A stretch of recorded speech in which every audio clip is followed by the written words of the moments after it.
বেশ জাঁকজমকভাবেই হয়ে গেল বাংলাদেশ প্রিমিয়ার লিগ বিপিএলের ১২তম আসরের নিলাম। তবে নিলামের আগে সরাসরি চুক্তিতেও ক্রিকেটারদের দলে ভিড়িয়েছে ৬ ফ্র্যাঞ্চাইজি। নিলামে সর্বোচ্চ দাম ১,১০ লাখ পেয়েছেন নাঈম শেখ, দ্বিতীয় সর্বোচ্চ ৯২ লাখ তৌহিদ হৃদয়। বাংলাদেশ টি-20 দলের অধিনায়ক ও লিটন দাসকেও দলে ভিড়িয়েছে রংপুর, তাকে ৭৫ লাখ টাকায় দলে নেয় রংপুর।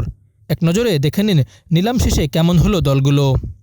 রংপুর রাইডার্স সরাসরি চুক্তিতে তারা রেখেছে নুরুল হাসান সোহান, মুস্তাফিজুর রহমান, খাজা নাফি ও সুফিয়ান মুকিমকে। নিলাম থেকে স্থান পেয়েছেন লিটন দাস, তৌহিদ হৃদয়, নাহিদ রানা, রাকিবুল হাসান, আলিস আল ইসলাম, মৃত্যুঞ্জয় চৌধুরী, নাঈম হাসান, মেহেদী হাসান সোহাগ, মাহমুদুল্লাহ রিয়াদ, আব্দুল হালিম, এমিলিও গে ও মোহাম্মদ আখলাক। ঢাকা ক্যাপিটালস সরাসরি চুক্তিতে রেখেছে তাসকিন আহমেদ, সাইফ হাসান, উসমান খান ও অ্যালেক্স হেলসকে। নিলাম থেকে নিয়েছে শামীম হোসেন, সাইফুদ্দিন, মোহাম্মদ মিঠুন, তাইজুল ইসলাম, সাব্বির রহমান, নাসির হোসেন, তোফায়েল আহমেদ, ইরফান শুক্কুর, আবদুল্লাহ আল মামুন, মারুফ মৃধা, জায়েদুল্লাহ, দাসুন সানাকা ও জুবায়ের উল্লাহ আকবরকে। সিলেট টাইটান্স সরাসরি চুক্তিতে নাসুম আহমেদ, মেহেদী হাসান মিরাজ, সায়েম আয়ুব, মোহাম্মদ আমিরকে দলে ফিরিয়েছে। আর নিলাম থেকে নেওয়া হয়েছে পারভেজ হোসেন, খালেদ আহমেদ, আফিফ হোসেন, রনি তালুকদার, জাকির হাসান, রুয়েল মিয়া, আরিফুল ইসলাম, ইবাদত হোসেন, শহীদুল ইসলাম, রাহাতুল ফেরদৌস, তৌফিক খান, মুমিনুল হক, রবিউল ইসলাম, অ্যাঞ্জেলা মেথুস ও অ্যারন জোন্সকে। রাজশাহী ওয়ারিয়র্স সরাসরি চুক্তিতে এসেছেন নাজমুল হোসেন, তানজিদ হাসান, সাহিবজাদা ফারহান ও মোহাম্মদ নওয়াজ।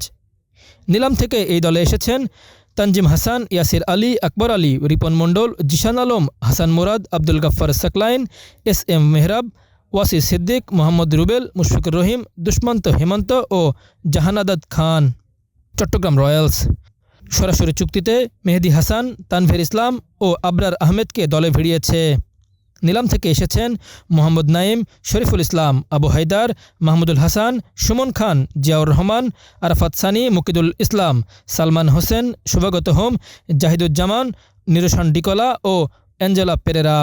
এবারের বিপিএলের নবীন দল নোয়াখালী এক্সপ্রেসে সরাসরি চুক্তিতে এসেছেন হাসান মাহমুদ, সৌম্য সরকার, জনসন চার্লস, কুশল মেন্ডিস।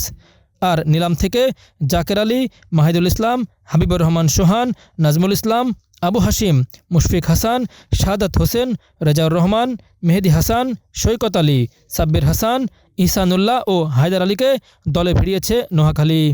গত ১৭ নভেম্বর বিপিএলের নিলাম হওয়ার কথা থাকলেও সেটা কয়েক দফা পিছিয়ে ২৩ নভেম্বর রাজধানীর একটি 5 স্টার হোটেলে এই নিলাম অনুষ্ঠিত হয়।